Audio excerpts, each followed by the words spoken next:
Yes, I'm Batman. I'm Batman. I'm Batman, Alfred. I'm Batman. I am Batman! I'm Batman. I'm Batman.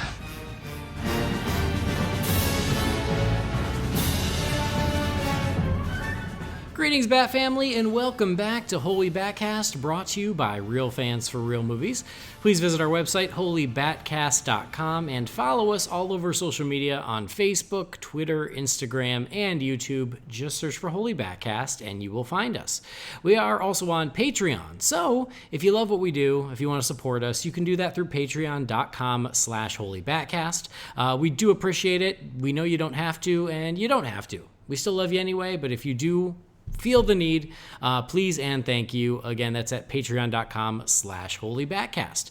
We're part of the Real Fans Podcast Network, which includes all kinds of nerdy shows. So if you want to check those out, you can do that at rf4rm.com.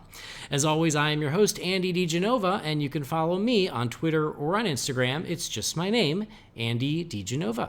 Now, this episode, we're going to be covering what's going on in the DC Universe. Mostly, we're going to talk about the Return of Titans on DC Universe, but we're going to chat a little bit about Joker and how that premiere went at the Venice Film Festival, talk a little bit about what's going on with Birds of Prey, just a little bit here and there. We're also going to review the next episode of Batman Beyond, and then, of course, we will answer your questions in the Wayne Manor mailbox.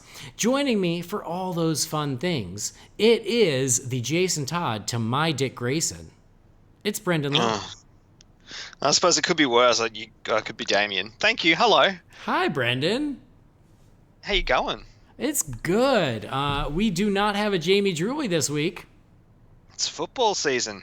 Yeah, that was what he informed me. I was like, hey, Jamie, how's the weekend looking? And he goes, it's football season. It's going to be a while. So you guys are just going to have to get used to me and Brendan. I'm sorry. I had a feeling it was coming when we'd been messaging back and forth for about a day and a half, and I don't even think his little icon had registered as seeing the messages yet. Yep. So I'll continue to try and get him to join us, but it's football season and his priorities change during this time of year. Yeah. It's going to be interesting when Joker comes out, because you might not get it in China. He won't record because he'll be watching football. Well, I told you I might be seeing it with him in person. Home. Yeah. So if I go to see it with him in person, we could walk out of the theater and record on my phone. That's true. So maybe we'll do that. I don't know. Hopefully. Depends on what time the show is and how late it is when we get out, but we'll at least do like a live reaction at that time. Yeah. And then you and I can record about it properly. And then you and I can do a real episode. Jamie can go back to Indiana and watch his football. But we still have to wait a couple weeks. But the folks in Venice have already seen it. They have. And Sean Gerber saw it. So for those of you, Sean Gerber, So for those of you who listen to this show, Sean Gerber shared his spoiler-free reaction. So that's 2 episodes ago. You can check that out. But it sounds like Sean is not alone, because it seems that the folks in Venice really liked Joker as well. A lot, actually. So reviews have been mostly very positive. There's certainly been a couple who didn't like it, but I think it's somewhere around 80-85% on Rotten Tomatoes, something like that. I haven't looked in a few days, but it's in the 80s last I saw. So that means over 80% of the people who have seen it have given it a positive review. And it got an 8-minute standing ovation, which does happen. It's not like it's the first time that's ever happened, but still, that's an incredibly positive reaction to this movie that I can't imagine is a very feel-good movie. Well, yeah, and I'm just having a look while you're talking. Actually, Joker's currently at 86% after 49 reviews. There you have it. See, on Rotten Tomatoes. Yeah. I don't know what site Rotten Tomatoes is, but Rotten Tomatoes, it was at 86%. Sorry, forgive my accent. It's funny. You hear about these movies at festivals getting these ridiculously long standing ovations, and I don't really understand how that works. Well, you see, Like, at what you point stand do you just go and you clap. Yeah, I know what a standing ovation is, but at what point It's do you when kind you of go, like something a lot. Like if you go to a show and you like it a lot, you show that you like it by standing and clapping. And look, I've been part of many standing ovation for shows that I've been to, but I'm just like, 8 minutes? Like, at what point do you kind of go, okay, like, that's it. Like, 8 minutes is a long time to be standing there clapping. That is true. I agree. I feel like I would give up around 4 minutes. Like, don't get me wrong, I'm not questioning a standing ovation. That's fantastic. Like I said, I've given several over my time, but you know, I've had a few given to me, but they're all in the bedroom. No, I'm kidding. But it's we know you're yeah, kidding. it's you know, but yeah, like 8 minutes is a long time to be standing there clapping. And I know, like, I've heard of movies having longer than that. It's just like, I would, after about 3 or 4 minutes, just start to feel really awkward and kind of sit down. And like did still Joaquin going? Like, Phoenix okay. and Todd Phillips walk up and start like basking in the adulation? Yeah, or like, are they doing Or sort were of like people the just literally clapping at a movie screen? Yeah, or is it sort of like the awkward sitcom moment where like someone goes to deliver a line and the crowd's still laughing or clapping, so they kind of stop and then just sort of awkwardly stand there like they're acting like normal human beings do, then deliver the next line? But for 8 minutes? Maybe. I'd like to see it one day. To be very, very interesting to me. Your point is taken. 8 minutes is a long time for a standing ovation. It absolutely is. It must just be that good of a movie. Well, I hope so. I mean, they seem to think so. Everything's pointing to it being something special, that's for sure. Yeah, I think that this only helps the buzz for it, which will only help the box office for it. And not only did it receive an 8-minute standing ovation, it also received the top prize of the festival, which is the Golden Lion. So they really like this movie. They really did. It's apparently a very good movie. And I just go back to, I continue to be intrigued. That's where I'm at too. Like, we've been on the same page for this the whole way along, you and I. And that continues because I haven't got sort of that, you know, hype that you sort of have before a big superhero or comic book movie comes out. Like, I definitely don't have that. Right. But I'm just really, really intrigued. Everything I hear and have seen over the last week is just making me more and more... I don't even know if I can really use the word excited. I mean, I am to a degree, but yeah, it's more just complete and utter intrigue and just thinking, I have no idea what I'm in for. Right. No, I'm the same way. I think, yeah, you and I have really been very much on the same page in that, yeah, excited isn't really the right word because it's not like I'm counting down the days and, you know, it's not like I was with Batman versus Superman or something like that. It's more just like, yeah, like this is coming and I'm just really interested, but not like excited the way I am for a more traditional big comic book movie. But, I mean... the buzz at this point is deafening, which I think is great news for everyone involved. And that's the difference too. Like, it's not, it's definite buzz. It's not like a Batman versus Superman or a Justice League or even, you know, on the other side of the fence, like an Avengers where, you know, it's everywhere you look and it is more sort of like a fever pitch feeling, you know, for those movies coming out, for better or for worse, whereas this one definitely is, it's a buzz. It's people are talking about it in a very different way than what, honestly, I can ever really remember people talking about comic book movies.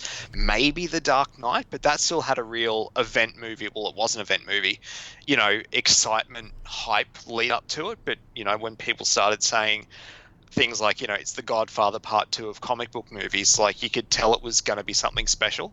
Mm-hmm. Yeah, and it's like, yes, I mean, you said it well, is that those others are like event movies, so those have hype. And this isn't hype, it's buzz. Mm-hmm. It's a different there is a difference. Feeling. Yes. So, no, I think it's really cool, though, you know? So, all signs point to... Joker being something very unique and very special, and I'm excited to see how it plays for me. Yep. And if all goes well, I will be seeing it with Jamie Drewley, which will be crazy. So Hopefully. the clowns have taken over the multiplexes because Joker is coming, but you don't even have to wait to see a clown on the big screen this week because what came out this week? It Chapter 2. Well, it did for me. Guess what I didn't get to see this week? It Chapter 2. It Chapter 2, yeah. But with It Chapter 2, there is a theater-exclusive Birds of Prey teaser. And so on our last episode, we talked about some of those images had started to leak, and I was like, where's the actual trailer? All I'm seeing is images, and there's a reason for that. So the trailer did leak. It leaked first in Russian, I believe, and then eventually it leaked in English, but it's only been leaked. It has not officially been released online, and that's because they made this exclusive to theaters, which I actually kind of love. I think that's really cool. Though? Yeah. Because I've seen It Chapter 2 and I didn't get the friggin' trailer. Oh. I was going to ask you if you got it, because they did in the States. Yeah, I was expecting to see a trailer for Joker and Birds of Prey, given that Joker's the next big WB movie. And, you know, clearly the Birds of Prey teaser is heavily themed towards it. Didn't get any of them. Damn it, Australia. Yep. Yeah, that's crazy. However, though, I do notice when there's trailers like that attached to movies, because with the time difference, like we get the new movies on a Thursday, you get them on Friday your time, so we kind of get them, you know, a full 24 hours, sometimes more, before the guys in the States. So I have noticed in the past where if there is those kind of trailers, we'll get them. If you go and see the movie sort of, you know, the first 2 or 3 days, they're not attached, but later on they may be. Like when I saw Dark Knight Rises, the first 2 days, there was no Man of Steel teaser at all. And then when I saw it, its third day out, and my mate was like, is the Man of Steel teaser attached? I'm like, no. And then we got it, and you know, I didn't expect it, so I wouldn't be surprised if it's going to be attached very soon, but it wasn't when I saw it on Friday night. Oh, interesting. Well, are you going back? No. Okay. Look, I'm obviously not going to spoil the movie or talk about it. It's not a bad movie. It's just, it's a very long movie, and it's not one that I need to see twice in theaters, you know, particularly for a 40-second Birds of Prey teaser. Right. No, it makes sense. So, and I think that's just it. So, of course, I've seen the Birds of Prey teaser. I'm sure you have too. Yep. It's leaked. It's out there. I'm not sharing it from Holy BatCast. I tried to make that rule for myself years ago of like, don't share leaked stuff, pirated stuff. Try not to. I shared it on the Nightlight, but I didn't realize it was a leak, because it was in English and it was really high def, and I thought, they must have released it. So I didn't realize it was a leak until like a day or two later, and I'm like, well, I already shared it now. So the point is that I'm a better person than you. Well, and as long as that's clear to everyone, it's not debatable. I think we just proved it. it. We've got the evidence. This would stand up in court. Okay, because I always just thought we were a couple of cunts. I mean, that's not inaccurate, but in this particular case... Sorry, I'm the only person on the show who hasn't said it yet. Which is ironic, since you're exactly. You're the bad influence. Exactly. I know. But yeah, I try not to share something like that, you know, because a few years ago with Suicide Squad, I remember sharing the set pics of Ben Affleck on set, and someone was like, oh, you know, like, I don't appreciate that. And I was like, you know what? Like, I shouldn't share that. You're right. I shouldn't. Because that's not my place. I'm not a scoop site. I don't give a shit if I get the traffic, because that's not why I do this. So that was when I sort of drew the line, is like, you know, I don't post set pics. I don't post leaked stuff. You guys know where to find it if you want to find it. So I don't want to go into great detail on the teaser here as well. But as you said, it's a 40-second teaser. So it makes sense to not release it officially online, because there's not that much to it. But what it really not. No, it gives you a glimpse of the characters. It gives you a glimpse of the feel and the vibe of the movie. It's a great tease, but it's not something that you really... I mean, someone could break it down in excruciating detail, but I don't want to. Because it's really cut very quickly, just a lot of cool shots of the characters doing their thing. And it's just enough to whet the appetite and go, oh God, this is coming. And I can't wait to see more. I do love, though, how they tied it in with it. I think that was so fun. Great. Like, what a great idea. Because if you're going to have everyone who sits down for it seeing this teaser, I love drawing the hard line between the two. Oh, definitely. There was very clever marketing. So, yeah, I dug what I saw, but I also feel like there's not a lot there yet. No, I mean, it's not like we got like our first real look at, say Huntress in costume or things like that. Like still don't know what Black Mask looks like. We're really none the wiser. It's just essentially Harley giving a line, which is brilliant, again tying into it, and then a couple of really quick like smash cuts of stuff, and it's over before you can blink. Yeah. And you see Ewan McGregor, but you don't see Black Mask. Yeah. So it's going to spoil you on how Ewan McGregor looks. He looks a lot like Ewan McGregor. He looks a lot like a grown-up Christopher Robin. Kind of does. Who's been so beaten up by life that Ted has to come back into his life and show him what's really important. Yeah. Did you see that movie? That was the weirdest ass movie. Yeah, I did. I didn't even finish it. Halfway through, I was like, okay, I'm good. This is bizarre. Yeah, it was bit odd. Anyway, it's totally not spoilery. It's just you get. I feel like they're selling the vibe more than they're selling any actual content. But I do feel the vibe. You can tell it's definitely going to be much more adult than what Suicide Squad was. Yeah. But I do feel like the vibe is consistent with Suicide Squad. Like not 100%. Yeah, not 100%, but like maybe 75%. Like it's in the same neighborhood without being the same exact thing. Which I think is fine. I don't have an issue with that at all. Yeah. Well, I think it was smart on there. And this is something that we just seen this year where I feel like we're starting to see exclusive teasers, theaters only. Because the teaser for Christopher Nolan's next movie was theatrical only. Oh, really? Oh, that makes sense. Yeah. Because now that you mention it, I haven't seen it. Yeah, they did not release it online. It was only in theaters. I can't remember what it was in theaters with. Maybe before Hobbs and Shaw. That's the maybe spy movie, isn't it? I think so. It's the one with Batman, Robert Pattinson. Yeah, true. And apparently there wasn't much to it other than like, new Christopher Nolan movie's coming next summer. So I guess there wasn't a lot to it, but I love the idea of making that special to people who go to the movie theater. Because guess what? We're all going to get a chance to see the stuff later. They will release the full-on trailers online, because of course they will. But for like a first quick look, I think there's nothing wrong with making it exclusive to theaters. No, I'm fine with that. I support it. I have no issue with it. So anyway, it was a big week. I'm still waiting to see it Chapter 2 someday. But fortunately, I still get to watch DC Universe, and we also saw the return of Titans this week. Well, just before you go there, we were talking about Suicide Squad. There was some casting news. Oh, there was more casting news, wasn't there? I don't have it pulled up. Yeah. Peter Capaldi.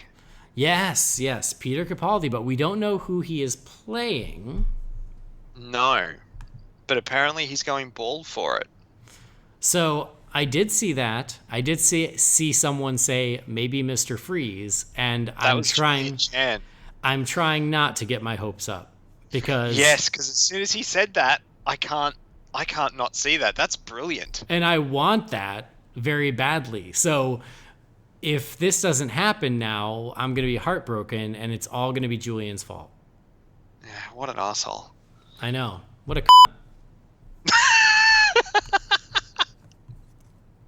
He won't take offense because he's Australian. Oh, good. So yeah. I mean, they're really finalizing the cast for the Suicide Squad because it's about to go before cameras in a week or two. It's very quick. Like end of September. Because it comes out next year, doesn't it? No, or is it 2020? No, August of 21. Wow.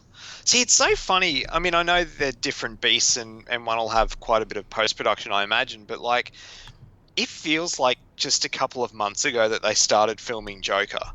Like, it feels like a couple of months ago it was announced, and we were having the conversations going, okay, well, I guess we'll see, and like, it's out in less than a month. Yeah, and now we're about to see. Yeah, and you know, they're about to start filming Suicide Squad, and we won't see it for 18 months. Yeah, so bizarre. I know, it's true. But yeah, so like we're getting these final little things. Like I think they said that they cast Nathan Fillion in a role. Yes, but that's true. Again, my guess is it's a smaller cameo because James Gunn and Nathan Fillion are pals, and I feel like Nathan Fillion always has cameos in James Gunn movies.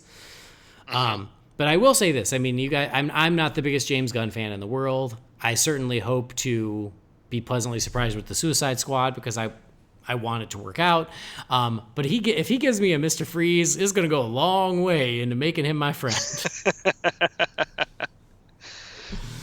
Particularly with that sort of casting. Oh man, that would be amazing. So yeah, no, like we're starting to get like the final bits of casting news from that because it's about to start filming, and that means that we could, in theory, only be like 2 weeks away from getting our first look.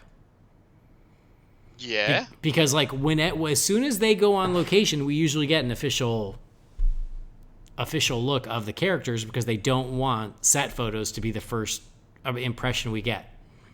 True. Very true. So we should be getting something about the Suicide Squad sooner than later. Hopefully. Well, we will see. It'll be exciting, but we didn't have to wait that long for Titans because it's back. No. I had to circle back around a second time, you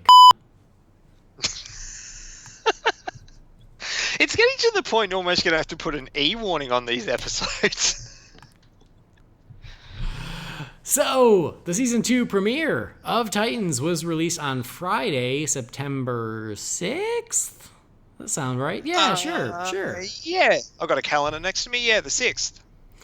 So, season 2, episode 1, or episode 12 overall, and this one was called Trigon. I don't think we're going to break it down in excruciating detail, so I guess we'll try to stay light spoilers. Like, maybe? See how that goes? Yeah, probably put a bit of a warning up, because there's some things we need to talk about that, I didn't know were going to be in the episode. Okay, well then I guess maybe we'll put up a spoiler warning. Well, let's do overall impressions, then I'll put up a spoiler warning in case you want to get too spoilery. How about that? Okay, cool. Overall impressions, I feel like we got half what was intended to be the last episode of season 1 and half stuff that was shot recently. To make sort of the back end of this episode, it definitely, you could kind of see the seam there, I think, where they stitched it together. So I'd be curious to know what a more fleshed out version of episode 11 or 12? 12. Yeah, 12 of season 1, what that would have been. But I really liked it. I thought it was good. I probably liked the second half stuff more than I did the first half, but I didn't dislike the first half stuff. It's kind of weird, because the first half definitely was a wrap up to season 1. It kind of got resolved pretty quickly. I feel like it got resolved in the first 2/3. And then the final third of the episode was them then putting the new pieces in place for season 2. I don't know. I kind of feel that given that Trigon was the big bad of season 1, that story arc got wrapped up pretty quickly. Mm-hmm. Even if it had have been the final episode of last season, it was... Yeah, I just expected that to sort of be a bit more of a thing. Mm-hmm. if that makes sense. But look, don't get me wrong. This isn't criticism. It's just a story beat, I guess, that I just didn't go the way I thought it would, or it doesn't go usually in these sort of comic book shows. But look, I really liked the episode, and particularly after the last part, I'm pumped for more. Once again, I was just like, shit, I wish this wasn't week to week sometimes because I want to watch the next episode now. Yeah. Well, and now apparently Netflix is going to follow that lead and start releasing things week to week. I've heard that. Yeah. I don't know how I feel about that, actually. I don't mind it. I have enough going on, you know? So, no, I mean, I agree with you. I think that this episode was an excellent season finale. Season premiere. That's what I meant, a premiere. Mm-hmm. Well, it was kind of both. You're not wrong. No, that's what I'm saying. It's exactly a season finale. It's so obvious that, yes, this was the season finale from last season that then they tweaked and updated so that way it leads into this one. So I feel like they used much of what was shot for that, but it sounds like at a certain point they changed their mind as to what direction they wanted season 2 to go in. And so I think so. They adjusted the trajectory after wrapping up Trigon as to what they wanted to happen next, which is interesting, and I like where it's going, but I'm very curious as to what it originally was meant to be. I do wonder if maybe they wanted Trigon to just keep going. That's what I was about to say. Like, was Trigon supposed to be more? Because, I mean, it took a whole season to get to him. Yeah. And then... You know, I guess it's kind of a bit spoilery now, like... Well, I think that... He gets disposed of pretty quickly. Well, they defeat him, but I think it's left vague enough as to what happened to him that he doesn't have to be gone. Oh, yeah. I mean, obviously, like, he's someone that can return, but, like, that... His arc in as far as Titans goes so far as... For now, yeah. For now, it's over. Yeah. No, I agree with that. So, no, I agree with you. I definitely saw a line because I feel like there was... And I'd heard some other fans say that before I watched it, and I was watching it, and I was like, no, I think it's all working. But then there was a moment, and it was towards the end of the episode, where all of a sudden, everyone's hair was different. Yeah. And I was like, wait, what the hell just happened? Like even Dick's hair is like slightly different. Like I swear that Rachel's hair changed color. And Rachel looks amazing in the newer footage. Yeah, well, she's growing up fast. You know, she's kids. That's what they do. So then I was like, oh, okay, got it. Like that was all the footage from last year, and then this is all the footage from this year. And it's not that bad, but like, because I went in kind of keeping an eye on it, I definitely noticed. But yeah, like I really liked the episode. I was so happy that they were back. I liked how they got everyone together for the finale. And again, this is kind of light spoilery, but I'm trying not to get into any specifics. I liked how they were able to gather everyone for essentially the season finale of season 1, and got everyone there. I wanted maybe a bigger end to Trigon that included everyone instead of just Rachel. But then I really like where they're setting up the places and setting up the pieces for the rest of season 2, and I can't wait to see more. So overall, I was really happy with it. But it just further reinforces what we said last year, or I don't know if it was last year or earlier this year, but when we talked about the end of season 1, and we were like, no, like that was not a season finale, because I'm watching this and I'm like, no, this is a season finale. So, very much. Yeah. But overall, I was happy with it. I was happy to see them back, and I'm excited to see more. Yep. I can't wait to see more. But much of what we've seen in the trailer for Titan Season 2 was not in here. Just one thing, really. No. One big thing. Everything else, I guess, is still to come, because I guess so much of this episode had to be dedicated to wrapping up Season 1. Yeah. So I wonder how many episodes we're getting for Season 2. Do we know? Holy shit. I just realized that the actress who plays Rachel is an Australian. I'm surprised you didn't know that. I didn't know that. You know there you every go. Australian actor. I thought you were going to say I know every Australian. I was going to say we're not that small. Don't you guys all know each other? Mate, if I knew Margot Robbie, do you think I'd be sitting here talking to you? Yes. Yeah, true. Very, very true. You got me there. No, I didn't know that. There you go. So anyway, I thought it was a strong... I thought it was a great episode. I still think they should have left the season 1 stuff in season 1. It was weird to revisit it here, but whatever. They got us back on the same page again, so be it. Onward and upward. But overall, I was really happy with it, and I'm excited for what comes next. It sounds like we see eye to eye on that. Mm-hmm. Very much so. So I guess let's give a spoiler warning, just in case anybody is worried about getting spoiled. We're going to speak freely. Again, I'll try to keep the spoilers vague, but I can't promise anything. So guys, if you don't want to get spoiled, jump ahead to the Batman Beyond review. So there you go. Warning is out there. Anything you want to get into, Brendan? Ian Glenn. Okay, jumping right to that. Yeah, I mean, I didn't expect to see that so early. Well, yeah, so that was the big thing that was in the trailer that was indeed in this episode was Dick going to see Bruce. Mm-hmm. And, so we got to meet Bruce Wayne here. And it's so funny because I'm not watching the timer as I'm watching this episode. So after Trigon is defeated and they sort of have their moment all in the street where Dick is going to take the kids and a couple and like Hawk and Dove and Starfire. That's where it was supposed to end. Yeah, like I was like, oh, okay, we're done. And then there was like 5 to 7 minutes after that, and I was like, oh, I guess we're not done. Okay, we'll keep going. So I thought the episode was over, but then we did get the Bruce scene, and then we got what came after that. Yeah, but I don't know how you feel about this, but do you think... I don't know, Ian Glenn, he doesn't look like Bruce Wayne to me.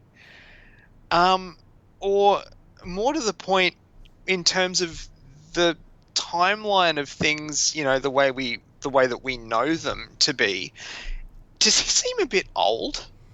Yes. Yeah. Like, I mean, there was one part where they sort of move the camera around and you sort of go behind Bruce and you're sort of looking at Dick, and it's like you can see his bald patch and stuff, and I'm like, yeah. Dude, you're at the point where you've just got Jason Todd. Like, you've got 2 more Robins to go. Right. And you already look like you're getting close to the Batman Beyond period of your life. Mm-hmm. He just doesn't... I don't know, like, he's a great actor and stuff. I just think he's miscast here. Yeah. I agree. And there was someone who tweeted me who was like, I just can't get behind a Bruce Wayne that looks like Alfred. Yeah. Yeah, he kind of does. Like, this is... just using as an example, like, this should be an Affleck-style Bruce that we should be seeing. Like, we should be seeing, like, a late 30s, early 40s, like, friggin' tank of a man. Not a guy who... He actually... If they were to do a time jump, he could be an old Adam West Bruce Wayne. Because he kind of has that look to him, but he's very small and kind of old. And I'm not trying to be ageist or anything, but it just doesn't look right. I agree. I kept trying to reconcile it in my brain because I did like his performance. Oh yeah, his performance was great. And I liked the writing between Bruce and Dick. Yeah. I was just about to say, and the way it's written is perfect as well. Yeah, the back and forth between them I thought was great. I was really happy with it especially because in season 1, Dick had such a grudge against Bruce that it almost painted Bruce in a bad light. And I felt like this scene... first line from that first trailer, F Batman. Yeah. But this scene, I think, goes a long way in smoothing that over, of being like, that was just as much Dick's problem as it was Bruce's. And I really liked that. I liked that they found a way to get the two of them back on the same side, and Dick going, you know what? Yes, I held a grudge. Yes, I blamed you for a lot of stuff, but it's also my fault. And I also understand you did what you knew how to do, and you were trying to help. And I liked all that. But no, I agree with you. Aesthetically, doesn't look like Bruce Wayne, and they did go too old. And I don't know why they did. Because in the conversation, they acknowledge he's still working with the Justice League. Yes, like they said that earlier in the So episode. it's not... So, like, he just seems too old to still be running around with the Justice League. And so, yeah, I mean, I would have to agree that, like, although I like the actor, I like the performance he gives, I just think that, yeah, they just cast too old. That's all right. I'm glad we're on the same page there. Because, yeah, I mean, look, when I realised where it was going, I was laying in bed last night watching this with Jess, and like we were holding hands and stuff. And like when I realised like he was pulling up at Wayne Manor, well, she's been away for 3.5 weeks. When I realised he was pulling up to Wayne Manor, I just squeezed her hand because I was like, holy shit, they're going there already. Like I thought we wouldn't see Bruce till I thought they'd hold back on that. And I am curious if we'll see him again, or if it is just for this. Was it just that? Yeah. Yeah, that's a good question, because I do feel like this scene was the scene we saw in the trailer. It didn't seem like there was another one. So, I don't know. I wouldn't be surprised now that they have him, or now that they've cast him, if he comes back towards the end, or, you know, like they certainly have that option now. But that's a good question. Or is this just it? Because I mean, it could be it, and it would still be fine. Like he doesn't necessarily need to come back, but it's like, you know, it's kind of like Superman in Supergirl show. It's like, I mean, I'd never expect to see him in costume. To get me wrong, but like once you've pulled that trigger, you can't just always ignore it because it just doesn't work. You know what that is? You can't put the toothpaste back in the tube. No, you can't. It's already out there. Yeah. So, no, I mean, I think that's true. And I do wonder, like, did they intentionally cast old so that way they couldn't put him in the suit? It almost removes that option. Well, that's the other thing, too, I was thinking, because in the last sort of week and a half, I rewatched Titans Season 1, and I know it was like a dream hallucination, but when you saw Batman in that, was it the finale, well, quote-unquote finale of Season 1, like, that's not the same guy. I'm sorry, but it's just not. Yeah. No, I agree. But again, I really liked the writing, so I'm going to go with it. But no, do I think they could have cast more effectively? Absolutely. I just wonder if maybe if they cast a Ben Affleck type, if then everyone would clamor, put him in the suit, put him in the suit. And so like maybe they're just trying to remove that temptation. But yeah, I know when they Bruce Wayne anyway, and they're of age and they're openly Batman in the show. Like, I wouldn't care if they put him in the suit. Like, I wouldn't care. Like, I'd still see it. I think he's too old, but Christ, sign me up. Yeah, and I did hope that like when they cast him, I was like, from Game of Thrones. I was like, well, in Game of Thrones, he's kind of dirty and scraggly, and maybe when they clean him up, they can age him down a bit and. But no, not really. They did clean him up and comb his hair, but no, I mean, they just as is. So, yeah. Again, I'm not sure how deep you want to go, but like another moment where I went was after the conversation when they mentioned San Francisco. Yes, no, absolutely. I think that was amazing. I think that they're like setting it up for the Titans to really truly become the Titans in Titans Tower in San Francisco. Yeah. Well. Yeah. That was the other thing. When they're zooming out, I was waiting for the T-shaped building. Yeah, me too. Or at least some hint of it. Like, I didn't expect it to be the full-on T because that's kind of ridiculous in live action. But I expected maybe, like, differently colored windows to make a T. Yeah. Or something like that. It just kind of zooms out, and it's just kind of, you don't even really focus on that building. You just kind of zoom out on San Fran. But they just got there, so... There's no rule that says they can't alter it. But you can definitely tell, I think we're going to have a different tone of show this season. I mean, we said that based on the trailer. Mm-hmm. And then you said, like, it could be flashback stuff. But I don't know, like, particularly seeing this first episode now, like, they've just got a base, or a lair or whatever you want to call it. And, like, there's a costume room and a training room and... I don't know, man. I think we're going full-on superhero team show moving forward. I hope so. I got no problem with that. Too. Oh, hell yeah. Bring it on. I'm all into that. But no, I think that... briefly saw Wonder Girl in costume, which was cool. Well, yeah, I still think that what we saw in the trailer of Robin, Wonder Girl, Aqualad, Hawk and Dove, I still think that's all flashback stuff. Oh yeah, potentially. Well, But given that Dick's in the costume, it almost has to be. right, exactly. And Wonder Girl too. I mean, although she could still get back into the costume. But yeah, so I still think that stuff is coming. But no, you're right. Like they're certainly setting it up so that way now they can be a superhero team. And I'm sure it won't be long before at least Corey is right back there. And I'm sure Hawk and Dove as well, one way or the other. Oh, look, the more Minka Kelly, the better, that's for sure. Yep.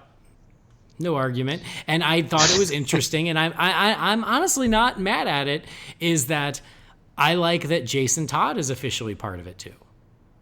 Yeah, I'm fine with that. I think loved that the interaction he's with him great. and Hawk I and think Dove, that was really good. Yeah, Curran Walters, I think, is terrific as Jason Todd. He's perfect. Like, I don't love Jason Todd, but Curran Walters makes me not love Jason Todd in the way I'm supposed to, you know? Like, I think he's really good in the part. And even though I think he's 20, he does come off younger, which I think helps the character a lot. Well, And I mean, Jason Todd was always a bit of a, no pun intended here, a bit of a dick, but he was never, he's not an asshole like Damien. And, like, he even has that line where he says to Hawk and Dove, like, I kind of wigged out, you know, the last time I saw Dick, and I owe it to him. Like, I want to help him. yeah, I liked that he felt guilty about how they left things. I thought that was really good. But no, he's always been a bit of a loose cannon. He's always had a temper issue. He's always had a discipline issue. But he's not a full-on... He's a different kind of dick than Damien, you know? Yeah. Not that's not confusing at all. Right. So no, I think that like he's great in the role, and I think that I like that he's part of the team, and the fact that now that there is a Robin as a permanent part of the team only reinforces the fact that Dick is got to be coming. Yeah, the Nightwing is coming. It's got to be. I did have a moment when he was talking to Bruce about his future and the plans and stuff that he had. I was like, oh, are they going to, like, I thought there might have been some kind of hint of him being like, you know, a new identity or something. And I was just kind of like ready to sort of like pump my fist and everything. But I don't know. They're going to drag it out, I think. Yeah, I think so too. I love that Beast Boy finally learned that he could turn into something other than a tiger. Yes. This is the first time in the show that he's done anything but a tiger. So I thought that I was like, oh, good. He's Beast Boy. He's not Tiger Boy. And honestly, I had almost given up on a reveal for Trigon. Yeah. Because at this point I was like, oh, it's that actor. It's that guy from Castle who I really like. And I think he did a really good job in this show. But I was like, oh, okay, I get it. You know, you're a streaming show. But he, you know, they did do the full on reveal. And I think for the most part, Trigon looked really good. And he looked very comics accurate. So I was actually really happy with that too. Oh, hell yeah. Definitely. And Raven now has the jewel. So I like that. I like that they set that up. I'm just going to ask, because I get she's not a character I'm overly familiar with apart from, you know, what I've seen in the animated movies and stuff. Does Trigon in the comics, is he trapped in the jewel? I think so. That sounds right. Because I remember that being, I'm sure it's in one of the Teen Titans movies. I think it was in the Justice League versus Teen Titans. Yeah. Because that's what I thought was going to happen when he put the jewel in there. I'm like, oh, well, I can see where this is going to, like, you're going to end up in there. But that's not really what happened, is it? No. No, didn't think so. So, I mean, we don't really know what happened. I guess that's one of my complaints about the episode is the fact that, like, so all the Titans essentially get faced with this temptation and they all move over into the dark side. And so they've all gone to the dark and they're all being controlled by Trigon. The only one who doesn't is Gar.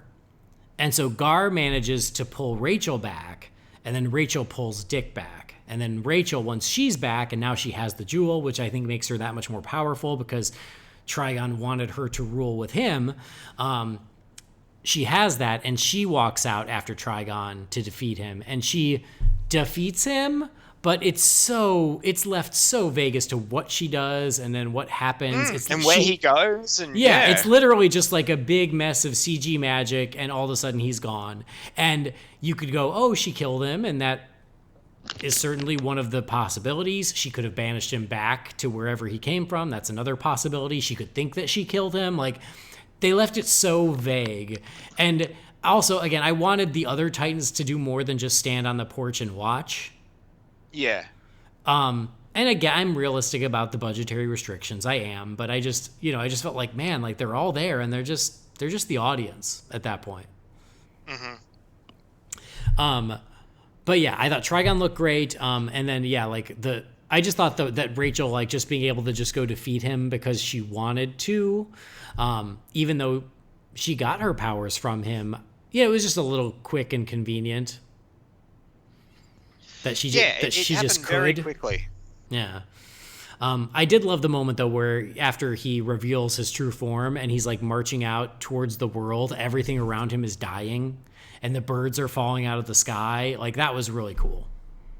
Yes, no, that was cool. It's weird. I like it in movies where like, if something's happening and sort of birds just start falling out of the sky. I find that really creepy. Yeah.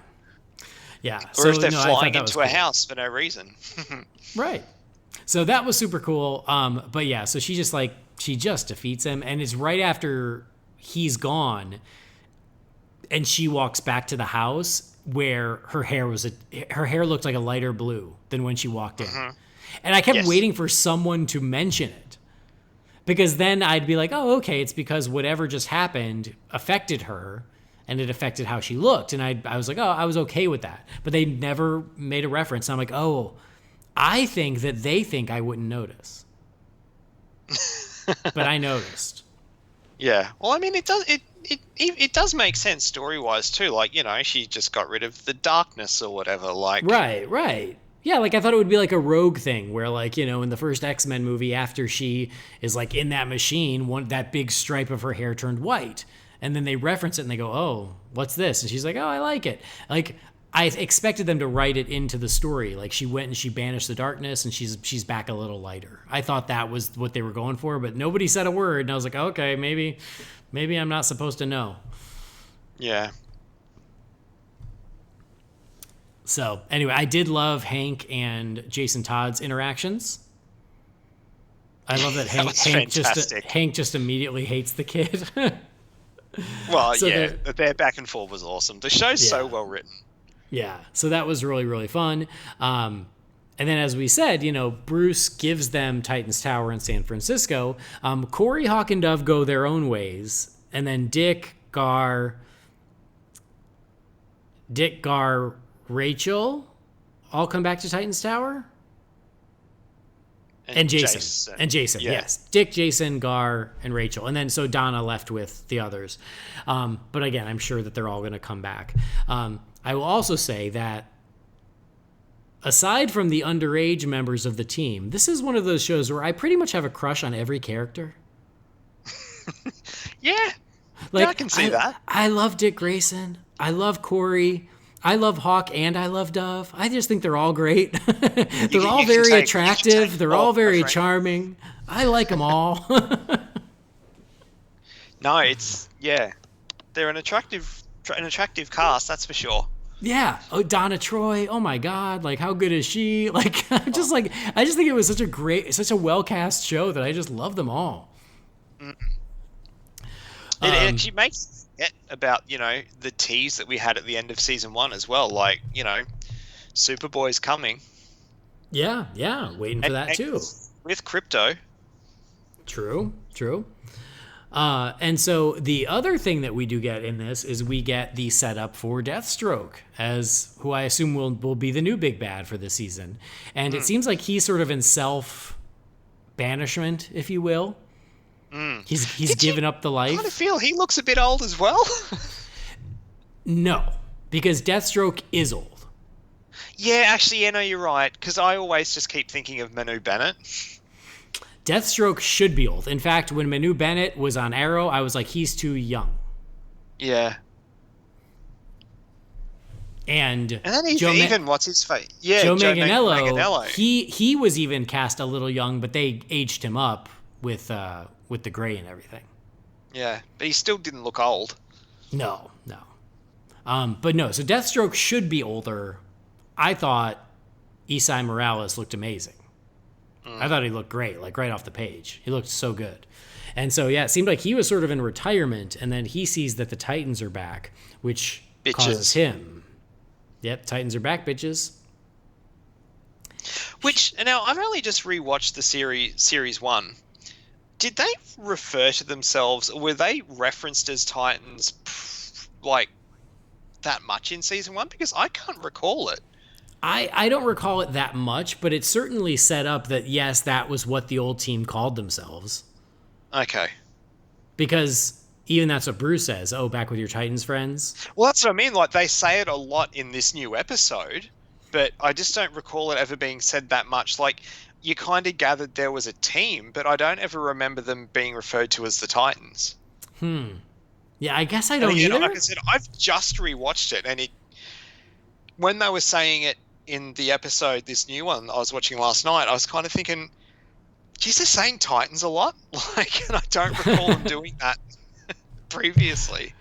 No, it's a valid point. I think you're right. So, anyway, yeah, so Deathstroke is coming out of retirement, and so we see him just go back to his store of weapons and his outfit and everything. And so, yeah, I thought he looked great. I truly did. He was certainly older, but I thought he looked the right amount of old. and I think the suit looks great now that we've gotten a better look of it and better lighting. I think the suit looks really good too. So I'm excited for more of that. No, definitely. So yeah, overall, I was very happy with it. I do wish that, again, I wish this could have been only the premiere and the finale could have been only the finale, but they squunched the two together, and it is what it is, and then we'll hopefully be able to go from here. Yeah, it's what would be the fusion of those two words? The finale air? Right? Because it was definitely both. Yeah. Yeah, I don't know. Yeah. So anyway, it's back. I'm glad, and we will watch the next episode next week. We will. So good stuff. So we watched something new. We also watched something old. We've continued our journey through Batman Beyond, and so without further ado, it is time to review the next episode, which is episode 8, Dead Man's Hand from Batman Beyond.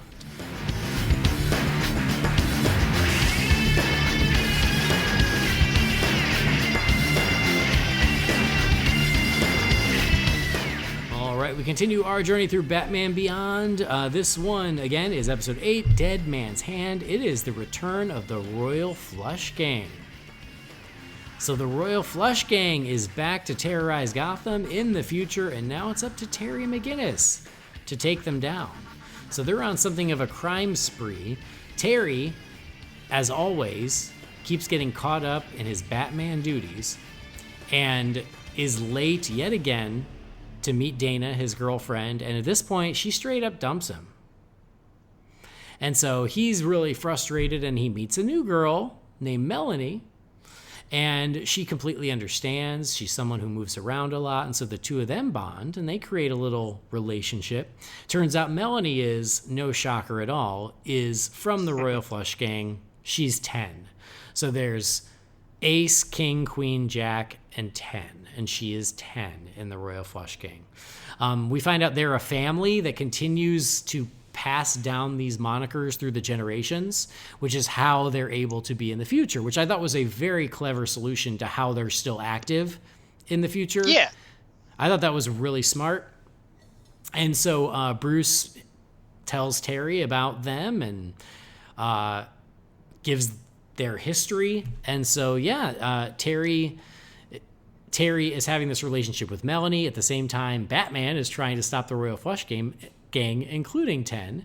And he does end up defeating them, sending them off to jail. And so he is alone yet again without a Melanie. And he's a little bit torn. He's a little heartbroken about it. And he's like, Bruce, did you have this problem?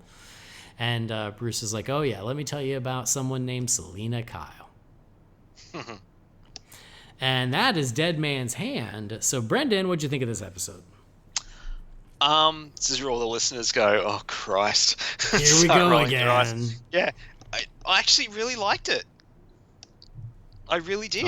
All right. It's a good, and like you said before, like it makes sense because it wasn't some try-hard new villain who I don't give a rat's ass about. Like it's villains that I'm familiar with, and they're the kind of villains that like they can pass the moniker down. It makes perfect sense, and I liked the story, like the relationship issue and everything. That was well done. Like, I mean, he got over his girlfriend pretty quickly. Yeah, he really did. Getting on with 10. The same night. Yeah, like same hour. Like he's straight back onto it. I mean, good on teenagers. Yeah. Well, she dumped him, so it's true. But yeah, I mean, it was well done. This one does get an extra point for me because one of the voice of King in this episode, I messaged you. I honestly, I picked it like 2 words into his opening line.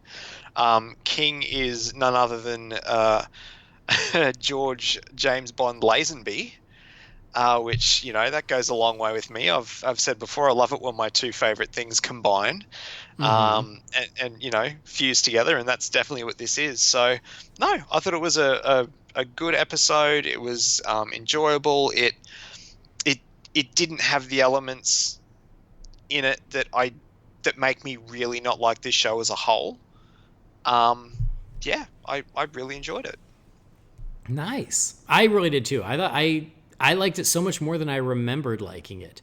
And I think a part of that is the return of the Royal Flush Gang. I like that it is a group of villains from the past that they found a really smart way to bring into this show.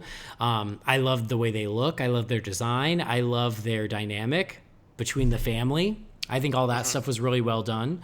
I think that Melanie, she is drawn like a Bruce Timm wet dream. I did not realize until I got older, like how horny Bruce Timm is. But then when I see character designs like this, I'm like, oh yeah, that's Bruce Timm. Like that's just. It's because when this was originally airing and stuff, like you were the age where you were just, you know, horny all the time anyway. So it was just like default setting. Didn't even think about it, but you know. But no, like, and I really liked the conflict between Terry and Bruce, where Terry, like, he's constantly trying to fight for a life of his own, and Bruce keeps trying to teach him that, like, no, you want to be Batman, you don't get a life of your own. You're Batman. And he even says something to the effect of, like, oh, just because you know, you want everyone to be all alone just like you. Something like that. And there's some nice tension between the two of them. So no, I think that overall this episode works on all fronts. I like the villains. I like the personalities. I like the dynamics. Something I forgot to mention for the last couple episodes is that the show has been remastered in HD on DC Universe, and it looks amazing. Like, the remaster is so well done, and so I at least want to give a shout out to that, is how good the animation looks in HD on the app. I was saying my 2009 DVD looks exactly the same as it always has. I would imagine. But yeah, no, like I really like this one. This was I didn't even remember this episode, and I was really happy with it. I thought it was great. I'll also say that, you know, this reintroduces the Royal Flush Gang, and if memory serves, the Royal Flush Gang also plays a big part in the epilogue episode from Justice League Unlimited. So that's interesting as well. So, yeah, any other thoughts and a letter grade for Dead Man's Hand? Not really any other thoughts, but the letter grade, I was gonna give it a B, but I'm gonna bump it up to a B plus. The plus for the inclusion of George Lazenby. Okay. And I didn't notice that, but I'm glad you did, because that's really fun. Oh, and just quickly too, actually, there was. He says it twice. There was a blatant reference to his James Bond film, because, you know, when they're setting the timer and he says, you know, we've got all the time in the world, and he says that twice. King says that twice. That is a huge line from On Her Majesty's Secret Service, because, spoiler alert, I mean, everyone knows that movie anyway, essentially. Like, that's the one where Bond's wife gets shot at the very end. Like, that's, and it's one of those things, like, they say they have all the time in the world to each other a lot in that movie, and at the end, when he's holding her body, he's like, he's like kind of crying. He's like, we've got all the time in the world. And that's how that movie ends, is him saying we've got all the time in the world. And he says it twice. And I was like, that is not a mistake. Like, that is so deliberate. Wow. That's great. I had no idea. I've never seen that one. It's different, but it's good. All right, cool. So yeah, I really like this episode. I can't think of a time where I've enjoyed the Royal Flush Gang more. No, that's true. And I think that it works pretty much all around. So I'll give it an A. I don't really have any complaints about it. I think for this show, it's a really damn good episode. And it's nice to take a step away from Derek Powers, Yeah. So cool. All right, Dead Man's Hand, B+ and an A from us. Next one we will do, it's called The Winning Edge. So that's your homework if you are following along on Batman Beyond. One of our pals out there, our fellow nerdy podcast friends, Paul Herman, he tweeted out that he's like, I've never really watched Batman Beyond, but now I am, thanks to Holy BatCast. So you're welcome, Paul. I was going to say, I'm sorry. No. Anyway, so yes, please follow along. Next episode is The Winning Edge. And now we're going to check in with you fine folks as we crack open the Wayne Manor mailbox. It's time again for the Wayne Manor mailbox. You've got mail. Darren. What is a letter for me? Maybe temporary. She wrote a letter. You're one hell of a messenger. This is all, Master Wayne. All right. We got a bunch. Are you shocked? Because I'm not. I'm not. All right. This comes from Joker's reaction. Huh? How many are going to be about the Joker reaction? Yeah, we'll find out. All right. This is from Carl Fuston. It says, hey, Holy BatCast. Even though he's the voice of the Joker, do you think Mark Hamill would have been a great Batman and Bruce Wayne? When I see Hamill as Luke Skywalker, I think he would have been great in the role, especially as Bruce Wayne. Also, what are your top 10 Star Wars characters? I'm amazed at how many Star Wars questions we get on this Batman show. Yes, me too. Weekly. Thank you, Carl. I appreciate that. What do you think, Brendan? Mark Hamill as Batman in his Luke Skywalker days, I guess. I can't see it.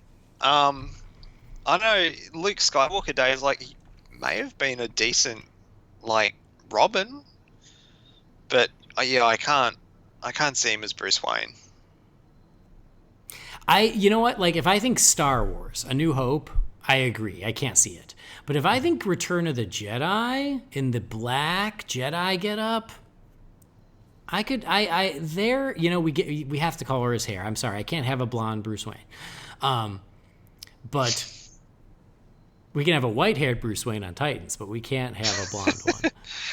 I guess Ian Glenn is almost blonde, kind of. Anyway, but that's no, where I get Mark the Adam Hamill West vibe from. Yeah, I guess Mark Hamill, circa 83, Return of the Jedi, dye his hair, maybe. He's a good actor. I don't think he gets enough credit for how versatile an actor he is. I'd give him a shot. Top 10 favorite Star Wars characters. Maybe 10's a bit much, but you got some favorite Star Wars characters. I was going to say, I can't help you here.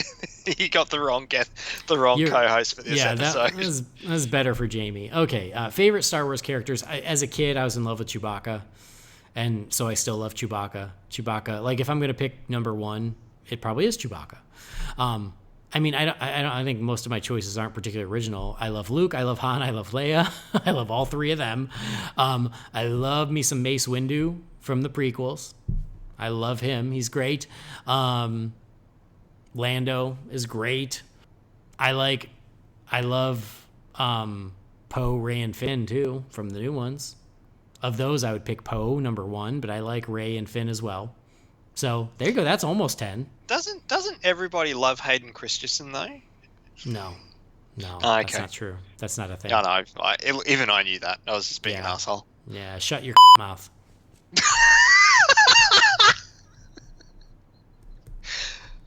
Oh, I'll just give you a minute to write down the timestamp for that one. So Thank you for that. Thank you. I appreciate the pause. Although now it seems cool on the internet to pretend he wasn't horrible in those movies, but come on, he was pretty horrible in those movies.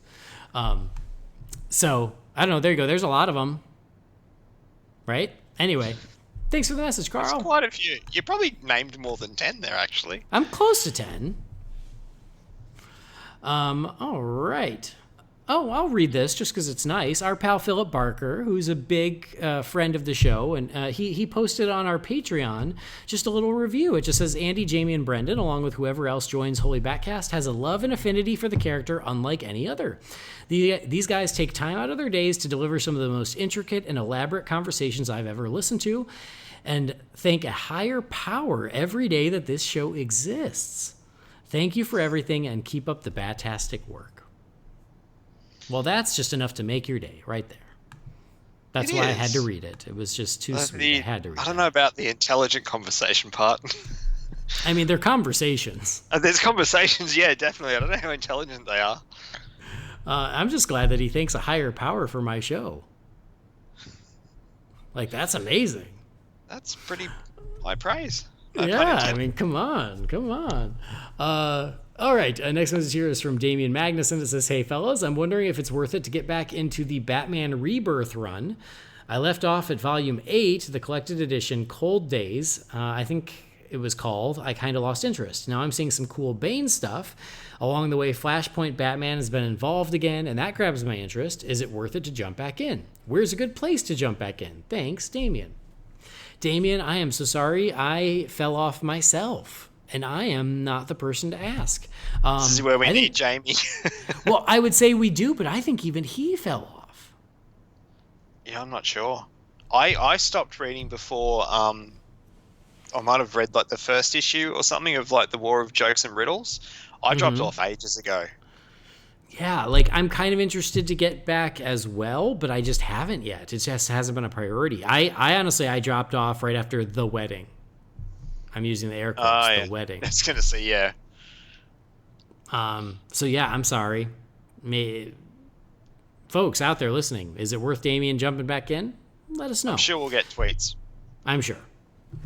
Next message is from Odile Jones. It says, hey, guys, I hope you're well. I've got 2 questions. Number 1, presuming that The Batman is a hit, could Matt Reeves possibly do this noir, world's greatest detective-inspired Batman trilogy without the Joker?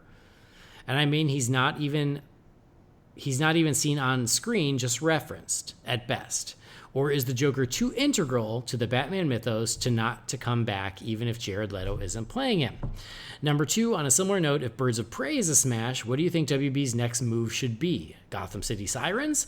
Harley Quinn popping up in cameos of other films? Make Cassandra Cain Batgirl for the Batgirl movie? What should they do to capitalize on its success? These are really good questions, Odile. I like them. All right, Brendan, what do you think? Do you think that Matt Reeves' Batman trilogy could exclude the Joker? That's question 1.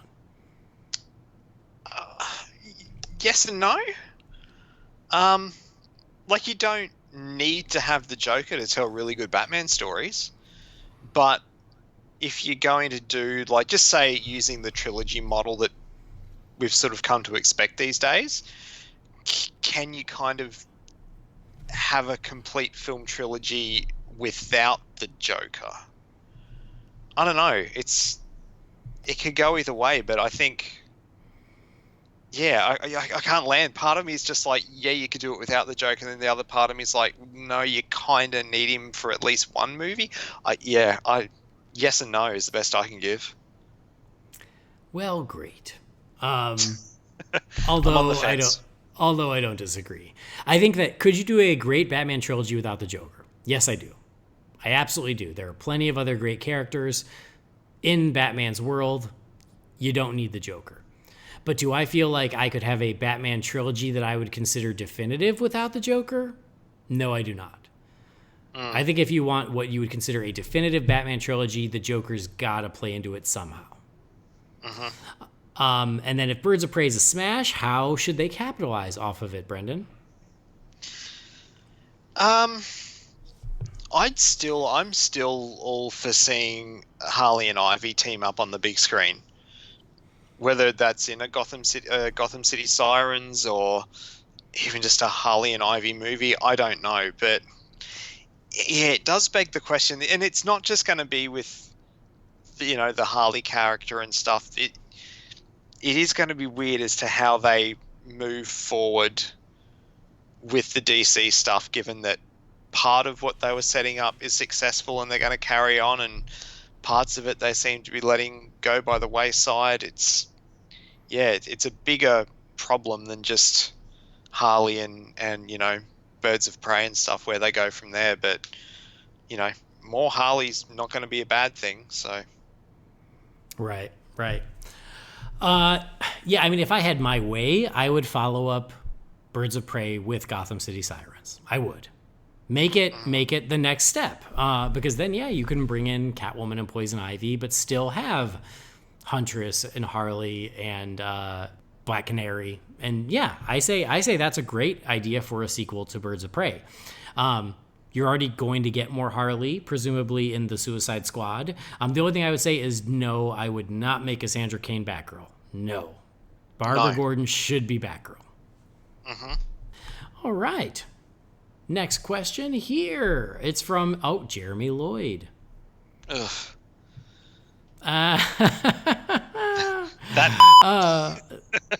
Yep. So, Jeremy, the host of Dark Tower Radio, this is what he says. He goes, "Hey guys, it's been a while since I've chimed in. I figured I'd reach out. I have to say I'm more excited for Todd Phillips' Joker than I was when it was announced. Although I didn't know exactly what we would be getting, I was just scared at the idea of a Joker movie. Wait, I was just scored at the idea? Maybe it's scared. Maybe it's supposed to say I think it should be scared. I was just scared at the idea of a Joker movie with a Scorsese vibe. I know a lot of people out there having trouble getting on board with it, but I feel the Joker character with his long history in crime, and even some stories having mob connections, I think it's a perfect marriage and an interesting take on the character. It brings me to my question. Looking at early reports that this movie could earn some award nominations, it seems to be taking a more grounded and grittier take on this character. I wonder if this movie is successful, could it send a message to WB and DC to go back to the Nolan approach and focus on more grounded approaches rather than fantastical? Given Aquaman's success and Shazam, I'd like to think no, as those films have showed people also want fantastical elements in their superhero movies.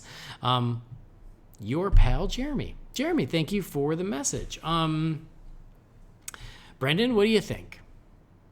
Well, first off, I think Jeremy should check his messages, because when the three of us were messaging today, I sent him one, a private one between he and I, and he still hasn't seen that, yet he was on Messenger at the time. So what the hell, Jeremy? I wanted to talk about it with you, but you let me down.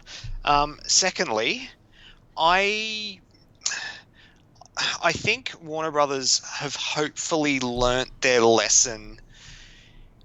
This is something that plagued them for quite a while, with their TV stuff too, actually, was not everything has to be the Dark Knight trilogy. If this Joker movie is a huge success, not everything moving forward has to be the Joker. You can have it both ways. You can have your dark and gritty, grounded, serious comic book movies like we're going to get with Joker, and you can also have, awesome light and fun like we did with Shazam. Like that, it doesn't have to be one or the other, and I hope that we do continue to get both. Mm-hmm. I agree. It seems like right now they're not afraid of a lot of different vibes and a lot of different takes on stuff.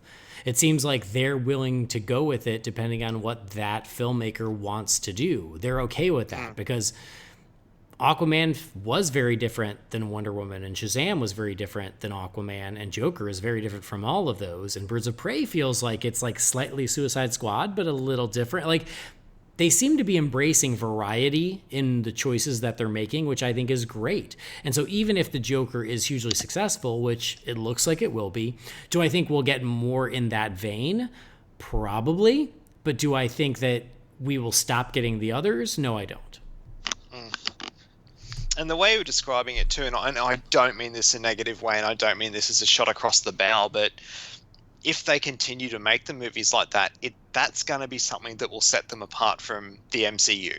Because for better or for worse, and that's been one of the things that that's kind of made me a little bit, particularly like we've spoken about previously in Phase 3, because it just didn't grab me like the other ones did. Part of the problem was the movies just started to feel a bit generic and cookie cutter to me. Like there was nothing that made a particular movie stand out as, having a director's, sort of brand or fingerprints on it. Whereas with the DC stuff, we're definitely getting that. Like you can tell each movie is directed by a different director, and, that I do like. Mm-hmm. No, absolutely. So I think that's good. Like, greenlight the pitches you like, and if those are varying tones and styles, great, embrace that. More variety is good for all comic book movies. Definitely. All right, next message here is from Bishop Pearson. It says, "Hey Andy and the Holy BatCast team, will you ever review the 15-part Superman serials from 1948 with Kirk Allen as Superman? I know it's a Batman podcast, but I have a question on my mind. What are your top 5 Star Wars movies?" Oh my God. What is this? What is going on? First of all, Superman serials, maybe someday. We need to do the Batman serials first, but I'm not opposed to doing the Superman ones as well. Superman's part of the family. I'm good with that. As for top favorite Star Wars movies, Brendan, do you even have any? You take it away. You take it away. Okay. I said I've seen a heap, but no, no. Oh man. Number one is Star Wars. Number 2 is Empire Strikes Back. Number 3 is Return of the Jedi. Like that's original trilogy 1, 2, 3. That's easy. Then it's harder. I think 4 and 5 would probably be Force Awakens and Last Jedi. Yeah, I'm good with that.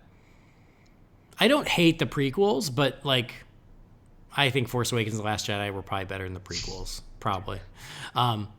And then, I guess that's my top 5. Original trilogy, and then the 2 new ones that are in the 2 new from the saga, not Solo and not Rogue One.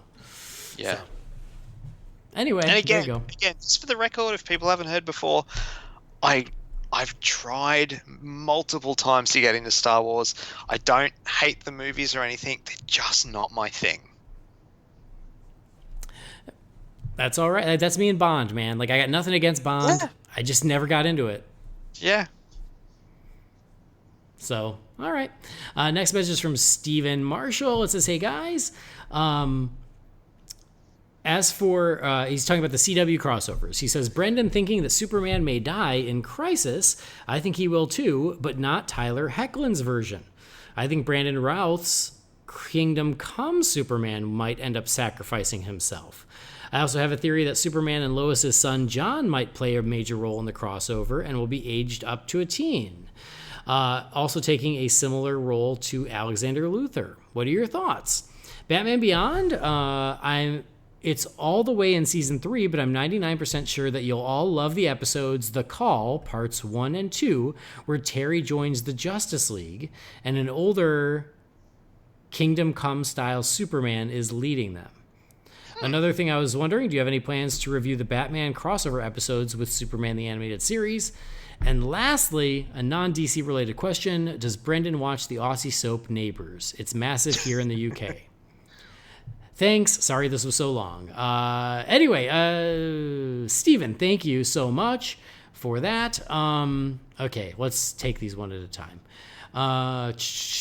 thoughts on the I'll CW just jump crossover? in. Sorry, I was just going to jump in quickly and say that no, I've never been a Neighbours watcher. As a kid growing up, I was a Home and Away watcher. That won't mean anything to anyone, but listeners in Australia and the UK will know exactly what I'm talking about. So I'll just get that out of the way now. I don't watch them now, but yeah, I was a Home and Away kid. Oh, okay, great. For Crisis, I'm not the type that's like, oh, here's what I think will happen. I'm just waiting to see what happens. I have no idea what's going to happen. Yeah. Yeah. So I mean, your thoughts are, your theories are as good as any. I just haven't thought that hard about it, honestly. I remember the Batman Beyond episodes where he joins the Justice League, and those are awesome. So I agree. The only reason I think that Tyler Hoechlin, they might kill him off is like we were saying before, like you can't put the toothpaste back in the tube. Well, I mean, this would be a way for them to eliminate the toothpaste. Right. Wash it down the drain. Yeah. And then the Batman Superman crossover. Yeah, I'm honestly shocked we haven't done that yet, if I'm being honest. Yeah. That Like was pretty good. I mean, they were released over here as a movie, so. Yeah, same. So, no, I love that. I've actually got the comic adaptation too. Oh, cool. Yeah, I think it was released in the States as the Batman Superman movie. Yeah, that's what we got over here. Yeah, it's great. So, yes, someday we will do that. And again, I'm shocked we have not. I'm surprised that wasn't done in the lead up to BVS, actually.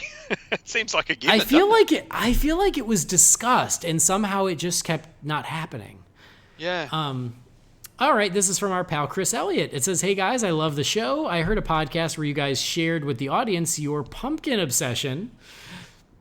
Knowing your great love of all things pumpkin, do you carve a Batman-themed pumpkin on Halloween?" Chris, thank you for the message. And yes, I love pumpkin. And Jamie's not here, but he loves pumpkin. You guys love weird. the pumpkin. Brendan doesn't like pumpkin because Pumpkin's he is a vegetable. He's a commie. You have it roasted with like meats and things like. No, you put it in your coffee, you put it in your ice cream, you put it in your pie. I don't get it. Do you know, I am shocked that I don't think I've ever carved a Batman pumpkin in my life. I don't think I have. I think it's because I've never carved a pumpkin. Oh my God, that's so sad. So Halloween, it was never a thing over here growing up for me. It's only been the last 8 to 10 years it's really started to take off over here, and I've never done it. It looks like a lot of work, to be honest, and I know if I tried, it would look frigging terrible. so I just don't. So yeah, here's the thing. So I haven't carved a jack-o'-lantern in probably 10 years because you're right. It is a pain in the ass. It's messy and it's a pain in the ass. And I used to do it every year because I felt like I had to. And then I got to the age where I was like, why do I do this? I don't have to do this. I don't need to get messy. Forget it. And I just stopped doing it. So I love the idea of it, but actually doing it is a pain. But no, like I'm so into Halloween that when I carve a pumpkin, I want to carve it into something scary. And so I don't usually choose like Batman or something geeky. I'll choose like a scary face, or I once carved a Michael Myers pumpkin. Oh, nice. Big shocker. So yeah, I usually would choose something more Halloween themed than Batman. It's funny I say that like it looks like a lot of work, and part of it, like I can't be bothered, but I'm the guy who'll spend, multiple days putting Christmas lights up out the front of the house. Well, it's a different kind of lot of work. Yeah. It's different. So I have become a lazy old person, and like I'll buy the fake pumpkins from Target with the little light bulb in it and plug them in, and they look great. It's going to put them all over the house. A little bit off topic, but you know what I haven't told you yet? It's going to be a little bit sad and probably hard for me this year. What? I'm not putting the Christmas lights up. Oh. Because we're going to Hawaii. Like we're in Hawaii for the last 2 weeks of November and the first 2 weeks of December. So by the time I come home, I'll be that busy doing other Christmas stuff. I'm not going to have. It's not going to be worth the time and effort to put the lights up for what will essentially be a week. I thought I knew you. Well, we're going to put the tree. I don't even know who you are anymore. We're going to put the tree up no, early. Stop it. What happened to the man I fell in love with? Hey, he watched. This is not who you are. He watched both Conjuring movies today. Okay, so you take the good, you take the bad. But look, we're still going to do the inside of the house. We're going to do all that like early before we leave. But the exterior, I'm just not going to have time to do it. It's just not going to happen this year, unfortunately. So when I moved to China, the company shipped a bunch of my stuff that I picked. I was like, oh, ship all this stuff to China so I can have it here. Most of it was clothes. But I definitely... Most of it was T-shirts. Well, yeah, that's clothes.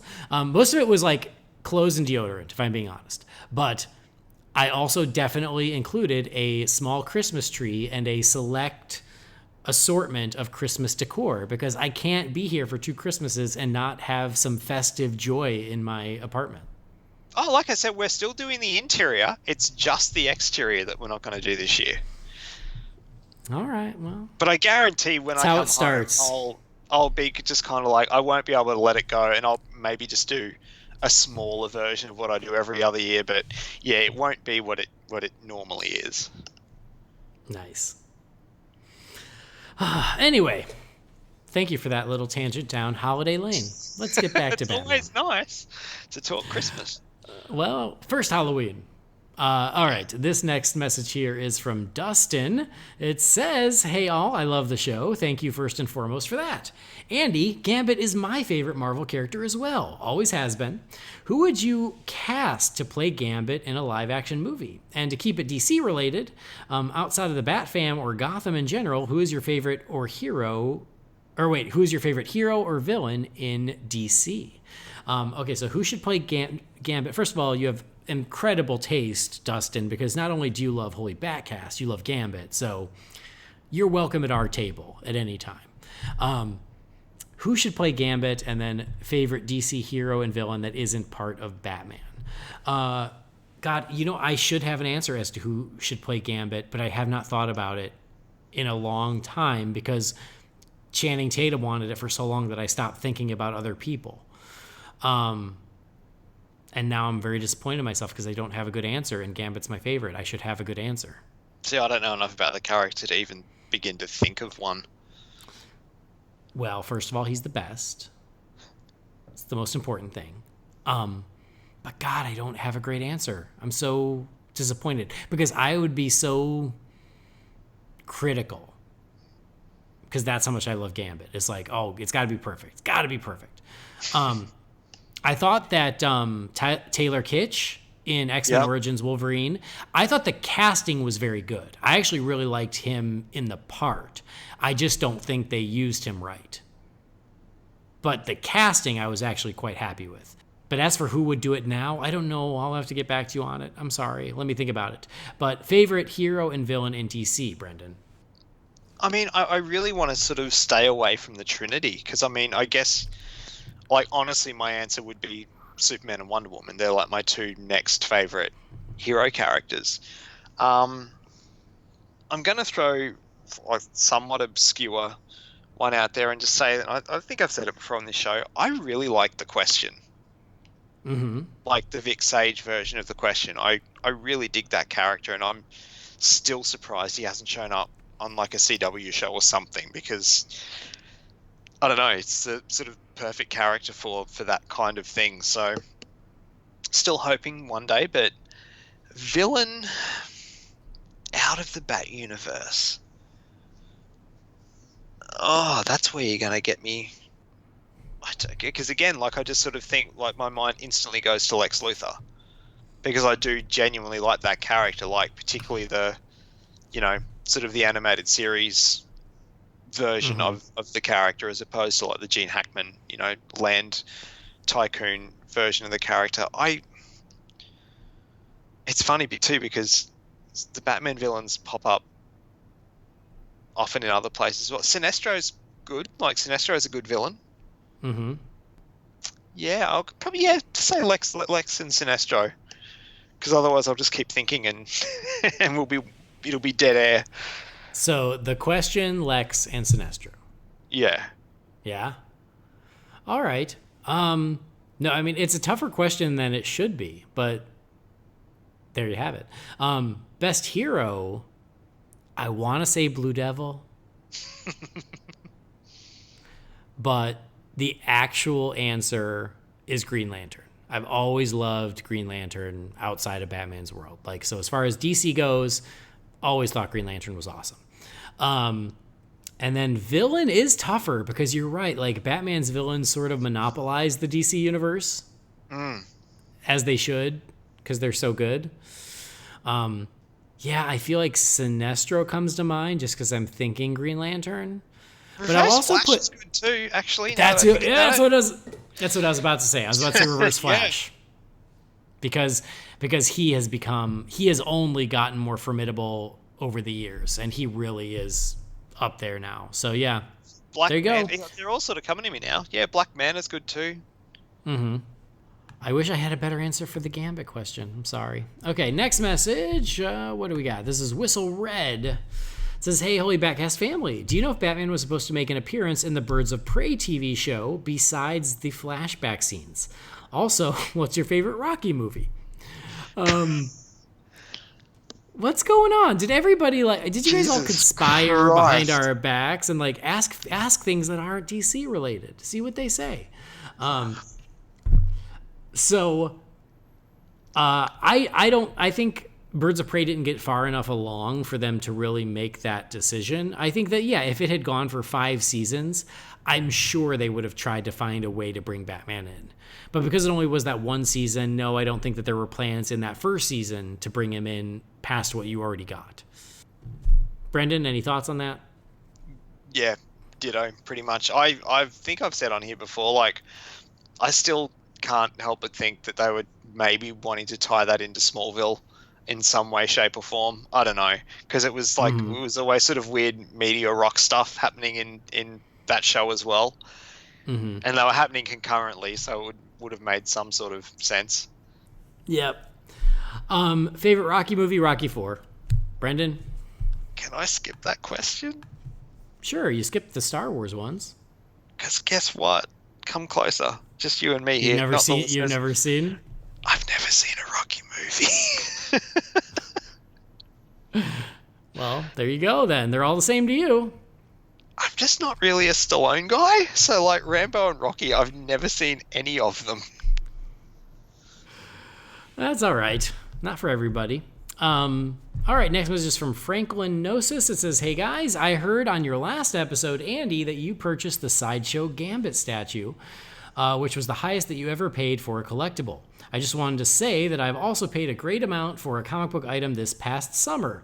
I bought the film replica version of Captain America's shield. It hurt my wallet, but it was worth it, and like Jamie, Captain America is also one of my favorite Marvel heroes. Anyways, I know this wasn't Batman-oriented, but I wanted to share it with you guys. Thank you. Take care, Franklin. P.S. No, the shield doesn't come back when I throw it, in case you wanted to know. Ha ha ha. Thanks, Franklin, and you know what, I support that purchase because getting one of those replica shields, Captain America, badass item, I'm all for it. So I think you made a wise purchase, even if it doesn't return when you throw it. Yeah. All right, one last one here from our pal Stuart from Guernsey. It says, hey, hope you're doing well. Have you managed to watch Titans Season 2, Episode 1? If so, what are your thoughts? No, we haven't. We haven't watched that one. No. Titans? No. What? It says also, what did you think of the season of Young Justice? I loved it, but I do understand that people were getting lost and not understanding which plot they should be concentrating on, as it did a lot of jumping around. If Jamie's on today, I wanted to ask if he managed to read this month's issue of Deathstroke. If so, what was his thoughts? Thanks for the show and the commitment you have, even though you're split up across the globe. Stuart. Thanks, Stuart.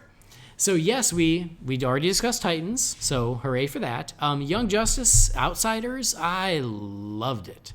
I thought it was amazing. Brendan, did you ever catch up? No, I still have only seen the first half. Oh, it's so good. So yeah, I need to get onto that. So yes, it's a huge story. There's a lot going on. It is sprawling, but for people who saw Young Justice Invasion, which was season 2, it should not have come as a shock. That's just I mean, they're just doing a very intricate storyline with those characters and with that show, and you just have to follow along. I love that. I love it. I love how much of the DC universe they managed to fit into that show. And I thought Outsiders was awesome. I really loved where the story went. I loved the inclusion of the new characters. I loved bringing back of the old characters. There was some really great emotional stuff towards the end of the season that was wonderfully done. And some nice twists and turns. The animation continues to be outstanding. Yeah, I was very happy with season 3. I did wonder if we should dedicate an episode of this show to it, and I'm not saying we won't, but it's just a lot to cover because it was 26 episodes. So it was so much content. But man, it was great. That's what I think you definitely need Jamie for. Definitely. And I know Jamie agrees with me. He loved it too. He said it, I think on Twitter, he said it's the best animated series ever made. Yes, he did say that. So, there you go. If you haven't watched Young Justice Outsiders, I highly recommend it. It's a great watch. Good stuff. And I can't wait for season 4. They always go in directions I don't expect. They certainly do. So anyway, that's it. Closing the Wayne Manor mailbox. Thank you to everybody who wrote in. Always great to hear from you guys. If you've got a message for the Wayne Manor mailbox, you can send that to Holy BatCast at rf4rm.com. But that's where we're going to wrap up this episode of Holy BatCast. Brendan, thank you for joining me. Thanks for making the time. Not a problem. Anytime. And I guess it's going to be more often than not lately. I mean, for football season, it might just be me and you against the world. That's fine. Keep moving forward. Show must go on. Yeah. All that jazz. Anyway, can you tell the folks at home where they can follow you? You can follow me on Twitter at Loey007. You can check out my podcast, The Nightlight, at thenightlight.podbean.com. Or you can find us on Twitter and Facebook as well. Just dropped a new episode yesterday talking to one of the organisers of the DC Batman Fun Run that's happening here in Australia in the next 2 weeks. So check it out. Perfect. I already told you guys where to follow me, but do please check out my other shows, Disorder, Every Disney Film, where we're reviewing all the Disney movies. Most recently, we reviewed Dinosaur, the long-forgotten Disney movie. So check that out, as well as Why Not Futurama, which is my new show with my pal Scotty, as we review every episode of Futurama. So check those out. You can check those out at rf4rm.com or just search for them where you get your podcasts. But that'll do it for this episode of Holy BatCast. Thank you, as always, for joining us. Thank you for downloading the show. Please do subscribe to the show so you never miss an episode. Please rate and review us on iTunes, and most importantly, like Michael Keaton's Batman, I want you to tell all your friends about me. Visit holybatcast.com. Follow the show on Twitter, on Instagram, on Facebook, and on YouTube, Holy BatCast. If you've got a message for the Wayne Manor mailbox, again, that is holybatcast at rf4rm.com. We still have the voicemail line, although none of you seem to want to use it. That's okay, but if you do want to use it, it's 323-366-9246. But that'll do it. On behalf of Brendan, I've been your pal Andy. This has been Holy BatCast. We'll see you next time. Same bat time, same bat channel.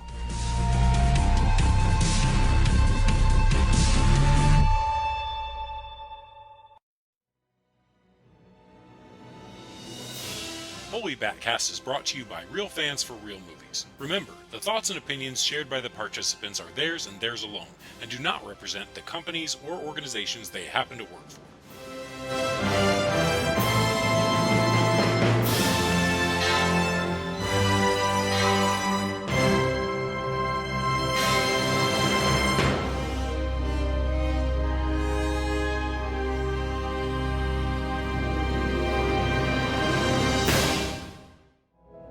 Heard from you for a while. And when Alfred mentioned you wished to stop by, I'll admit, I was surprised. It's not like you, Bruce, to be surprised. True. I try not to make it a habit.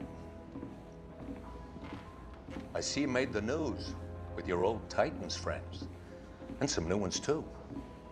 You've been very busy. I have. But that's not the reason you've come to see me. No. Never got the chance to talk to you about why I left.